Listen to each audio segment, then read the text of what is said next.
嗨，亲爱的书友们，欢迎来到书海时光，一个为你每日推荐好书的心灵驿站。赶快关注我们，一起畅游书海，让阅读点亮每一天的精彩。大家好，欢迎来到今天的分享时刻。今天我要为大家介绍一本充满力量与智慧的书《遥远的向日葵》的。这本书的作者是李娟，一位以细腻笔触和深刻洞察力著称的作家。她的文字如同涓涓细流，滋润着读者的心灵，让我们在喧嚣的现代生活中找到一片宁静而充满力量的向日葵地。遥远的向日葵地不仅仅是一本书，它更像是一面镜子，映照出我们内心深处最真实的渴望与恐惧。它通过一个个鲜活的故事和深刻的哲理，引导我们去思考生活的意义，去追寻内心的平静与满足。无论你身处何地，无论你面临怎样的困境，这本书都能为你带来新的视角和力量。在开始之前，我想问大家一个问题，在你的生活中，是否有过这样的时刻，你感到迷茫、无助，甚至开始怀疑自己的价值？让我们来看看一个真实的故事。史蒂夫·乔布斯，这位苹果公司的创始人，曾经在职业生涯的巅峰时期被自己创立的公司解雇。面对这样的打击，他并没有一蹶不振，而是选择重新审视自己的人生，最终以更强大的姿态回归，创造了更大的辉煌。乔布斯的故事告诉我们，人生的低谷往往是我们重新认识自己，寻找内心力量的契机。而遥远的向日葵地正是这样一本书，它将引导我们如何在困境中找到力量，如何在平凡的生活中发现非凡的意义。第一部分，向日葵的象征意义，追寻内心的阳光。遥远的向日葵以向日葵为象征，讲述了在广袤的草原上，一块向日葵如何成为人们心灵的寄托和力量的源泉。向日葵不仅仅是一片土地，它更是一种精神的象征，代表着希望、坚韧和不懈的追求。向日葵象征着一种积极向上的生活态度，在心理学中，这种态度被称为成长型思维。拥有成长型思维的人相信，通过努力和坚持，他们可以改变现状，实现自我成长。李娟通过向日葵的故事，向我们展示了这种思维模式的力量。1.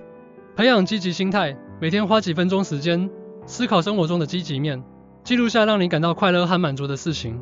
2. 设定目标并坚持，为自己设定一个切实可行的目标，并制定详细的计划去实现它。无论遇到什么困难，都要坚持不懈。3. 从失败中学习，将每一次失败视为一次学习的机会，分析原因，总结经验，不断改进。李娟在书中写道，向日葵是大地对天空的承诺，是生命对阳光的渴望。她告诉我们，无论多么艰难，只要心中有光，就能找到前行的方向。这段话深刻地揭示了向日葵的象征意义，也为我们指明了生活的方向。在书中有一个关于一位牧民的故事，他生活在一个偏远的小村庄，条件艰苦，但他始终保持着乐观的态度。他每天都会去观察向日葵的变化，从中发现生活的美好。最终，他通过自己的努力，改善了生活条件，也赢得了村民的尊重。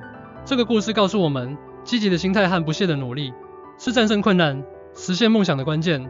第二部分，人与自然的关系，寻找内心的宁静。在遥远的向日葵地中，李娟还探讨了人与自然的关系。她通过描绘草原上的自然景观和人们的生活状态，揭示了人与自然和谐共处的重要性。现代社会中，人们常常被各种压力和欲望所困扰，失去了与自然的联系。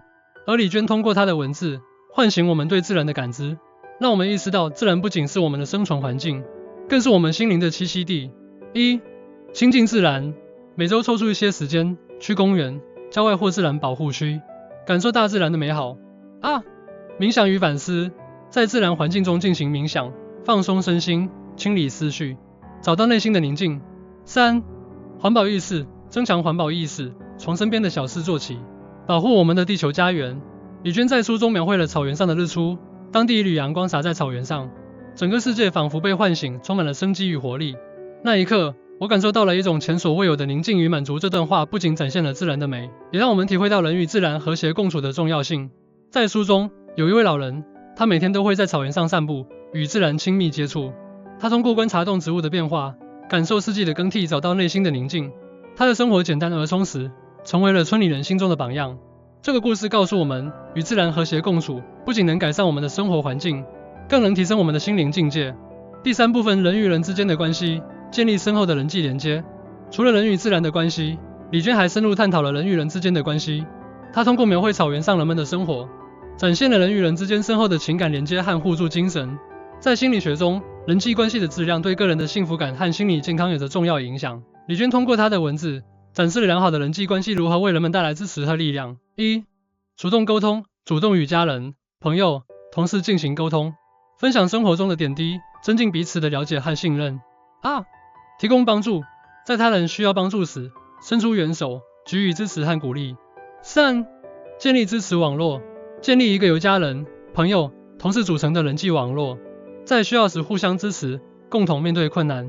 李娟在书中写道，在草原上，人们之间的关系如同向日葵的你的根茎，紧紧相连，互相支撑。正是这种深厚的人际连接，让人们在困境中依然能够保持乐观，勇敢前行。这段话深刻地揭示了人际关系的价值，也为我们指明了建立良好人际关系的方向。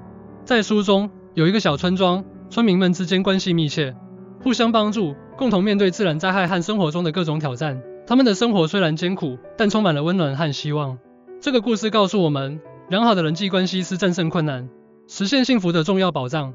通过以上对遥远的向日葵地的介绍，我们可以看到，这本书不仅仅是一个故事，更是一种生活态度和智慧的体现。它教会我们如何培养积极的心态，如何与自然和谐共处，如何建立深厚的人际关系。这些都是我们在现代生活中不可或缺的品质。如果你正在寻找一种新的生活方式，或者正在面对生活中的各种挑战，我强烈推荐你阅读《遥远的向日葵地》。这本书将为你带来新的视角和力量，帮助你找到内心的宁静与满足。同时，我也希望大家在阅读之后，能够将书中的智慧应用到生活中，去实践那些有益的习惯，去创造一个更加美好的未来。记住，生活就像一片向日葵的，无论多么艰难，只要心中有光，就能找到前行的方向。让我们一起像向日葵一样，勇敢地追寻阳光，迎接每一个崭新的明天。今天的分享就到这里，希望通过我的介绍，大家对遥远的向日葵的有了更深入的了解，也激发了你们的阅读兴趣。无论你身处何地，无论你面临怎样的困境，这本书都能为你带来新的希望和力量。祝愿大家都能在生活中找到属于自己的向日葵地，活出精彩的人生。谢谢大家的聆听，我们下次再见。